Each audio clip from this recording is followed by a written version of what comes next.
1971 সালের যেই স্বাধীনতা অর্জিত হয়েছিল, ইনশাআল্লাহ বলে স্বাধীনতা অর্জিত হয়েছিল কোরআন সুন্নাহ বিরোধী কোন আইন তৈরি না করার প্রত্যয় এবং কমিটমেন্টের উপর।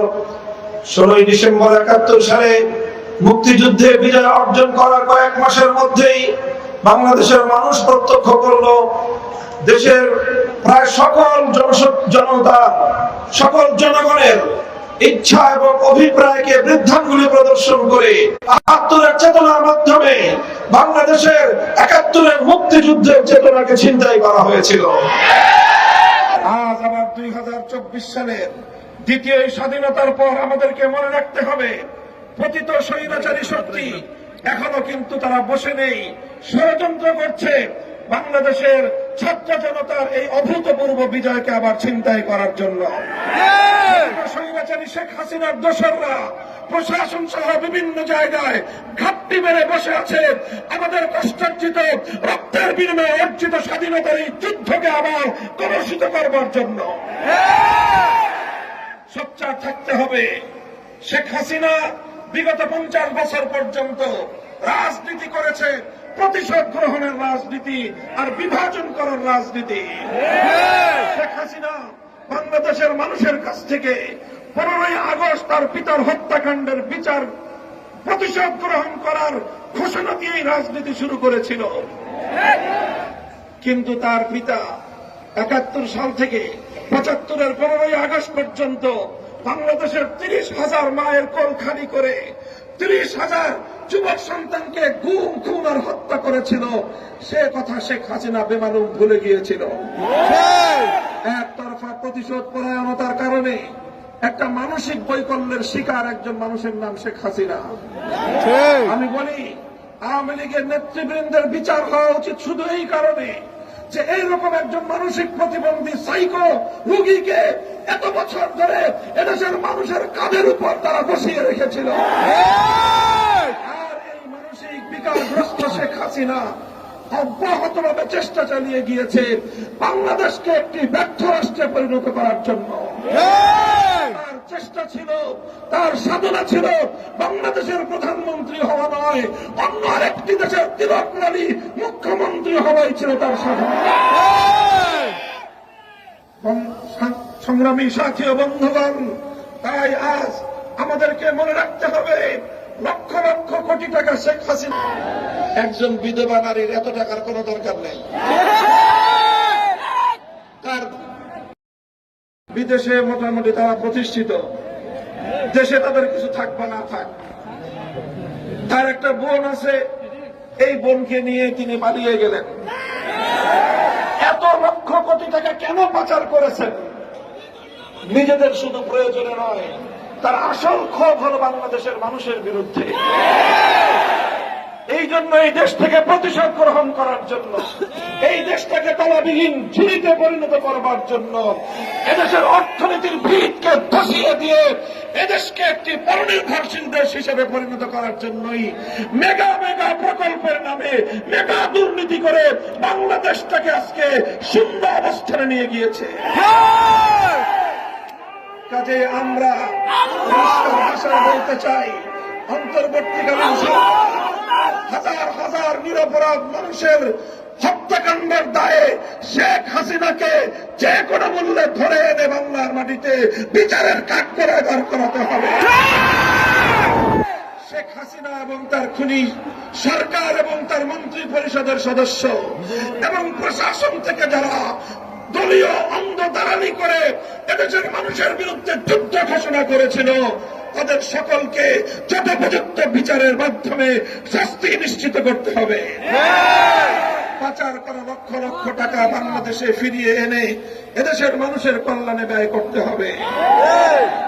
রাজনীতি ছিল রাতের অন্ধকারে সংখ্যালঘু হিন্দু বৌদ্ধদের কালনাগিনী হয়ে ছবল মারা আর দিনের আলোতে ওঝা হয়ে ঝাড়তে আসা।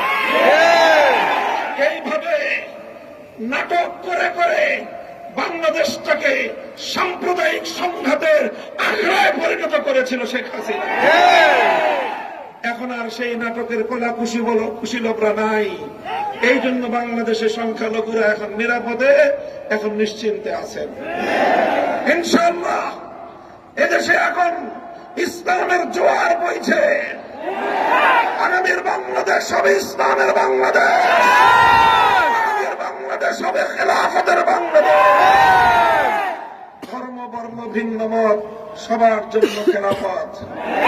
খেলাফতের ব্যবস্থায় হিন্দু সংখ্যালঘুরা, বৌদ্ধ খ্রিস্টান সংখ্যালঘুরা তাদের ধর্ম পালনের সম্পূর্ণ নিরাপত্তা ভোগ করবেন। ধর্মীয় উপাসনালয়গুলোর নিরাপত্তা নিশ্চিত করা হবে। সংখ্যালঘুদের বাসা বাড়ি এবং তাদের ব্যবসা প্রতিষ্ঠানগুলোর নিরাপত্তা নিশ্চিত করতে হবে। এভাবে সকলে মিলেমিশে একটি সুন্দর বাংলাদেশ আমরা তৈরি করব ইনশাআল্লাহ। আর সেজন্য আমাদেরকে সজাগ থাকতে হবে।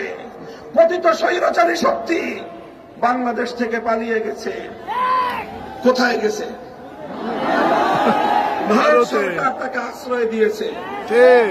দেওয়ারই কথা, কারণ 15 বছর ভারতের এজেন্ডা বাস্তবায়ন করে বাংলাদেশের বিরুদ্ধে ষড়যন্ত্র করেছে শেখ হাসিনা।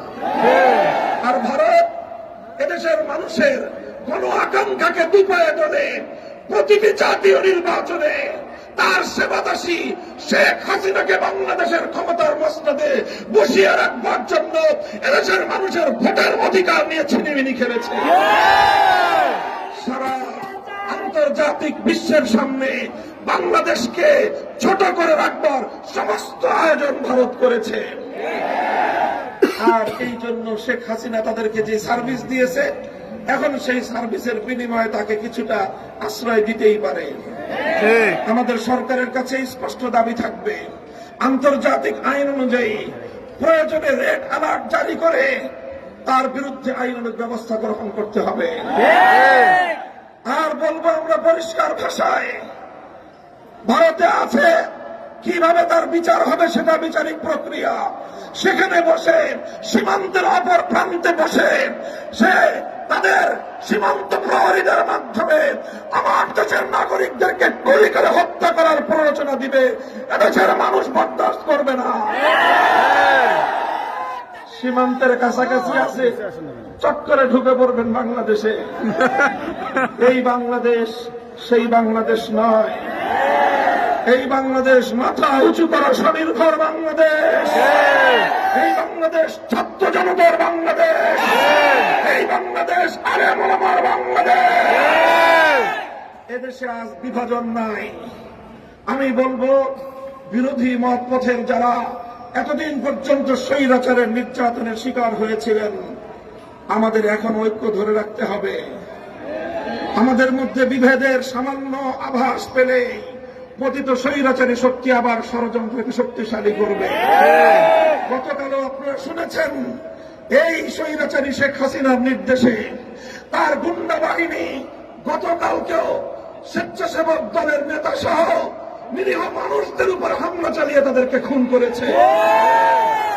কাজেই এভাবে যদি আমরা সোচ্চার না হই, ঐক্যবদ্ধ না থাকি, প্রধান বিরোধী দলগুলোকে বলবো, বিএনপি, জামায়াতে ইসলামী সহ ইসলামপন্থী আলেম সমাজ, ইসলামী আন্দোলন বাংলাদেশ, খেলাফত মজলিস, জমিয়ত উলামা ইসলাম সহ সকলকে ঐক্যবদ্ধ থাকতে হবে দেশের স্বার্থ রক্ষার জন্য।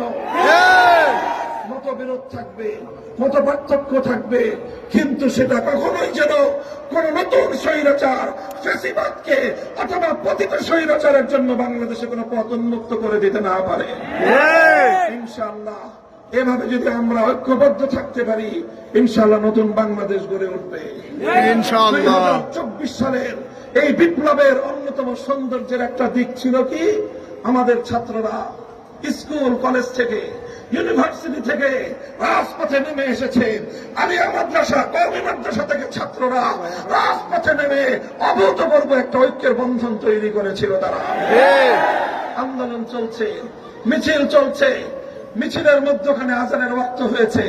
আজান দিয়ে নামাজের মাধ্যমে তারা বাংলার মাটিতে তার যায় নামাজে দাঁড়িয়ে রাজপথে সেজদা করে আল্লাহর দরবারে ফরিয়াদ করে খোদার সাহায্য কামনা করেছে।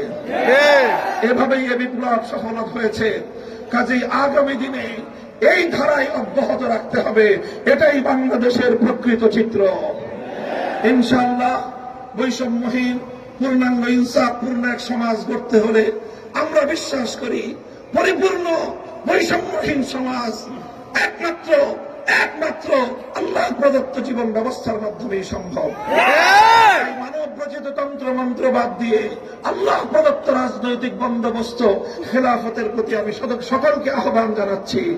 আপনারা বাংলাদেশ খেলাফত মজলিস, বাংলাদেশ খেলাফত যুব মজলিস সহ ছাত্র মজলিসের পতাকা তলে শামিল হন।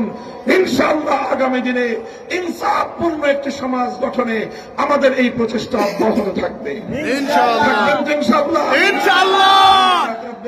আপনাদেরকে কবুল করুন।